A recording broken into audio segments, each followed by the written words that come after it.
കാന്തല്ലൂർ മേഖലയുടെ കാർഷിക വിനോദസഞ്ചാര മേഖലയ്ക്ക് ഉണർവേകി നടന്നുവന്ന കാന്തല്ലൂർ ടൂറിസം ഫെസ്റ്റ് സമാപിച്ചു. സമാപന സമ്മേളനം ഇടുക്കി ജില്ലാ പഞ്ചായത്ത് പ്രസിഡന്റ് കെ.ടി. ബിനു ഉദ്ഘാടനം ചെയ്തു. കാന്തല്ലൂർ മേഖലയുടെ കാർഷിക വിനോദസഞ്ചാര മേഖലകൾക്ക് ഉണർവേകി നടന്നു വന്നിരുന്ന കാന്തല്ലൂർ ടൂറിസം ഫെസ്റ്റാണ് സമാപിച്ചത്. റവന്യൂ വകുപ്പ് മന്ത്രി കെ. രാജൻ ഉദ്ഘാടനം നിർവഹിച്ച് ചൊവ്വാഴ്ച മുതലായിരുന്നു ഫെസ്റ്റിന് തുടക്കം കുറിച്ചത്. കാന്തല്ലൂരിന്റെ ടൂറിസം വികസനത്തിനായും അവധിക്കാലത്ത് വിനോദസഞ്ചാരികളെ ആകർഷിക്കാനും ലക്ഷ്യമിട്ടാണ് ഫെസ്റ്റ് സംഘടിപ്പിച്ചത്. രണ്ടാം തവണയാണ് ഫെസ്റ്റ് നടത്തിയത്. Kanthalloor panchayat resort and home stay association, tribals union എന്നിവർ ചേർന്നാണ് ഫെസ്റ്റ് സംഘടിപ്പിച്ചത്. സമാപന സമ്മേളനത്തിൽ കാന്തല്ലൂർ ഗ്രാമപഞ്ചായത്ത് പ്രസിഡന്റ് പി.ടി. മോഹൻദാസ് അധ്യക്ഷത വഹിച്ചു. ജില്ലാ പഞ്ചായത്ത് പ്രസിഡന്റ് കെ.ടി. ബിനു സമാപന സമ്മേളനം ഉദ്ഘാടനം ചെയ്തു.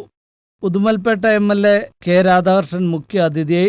Idukki tourism deputy director KS. Shine, ACF M.G. Vinod Kumar, Kochuthresia Mathew, P.T. Thankachan, Sijimon, K. Krishnamoorthy എന്നിവർ സംസാരിച്ചു.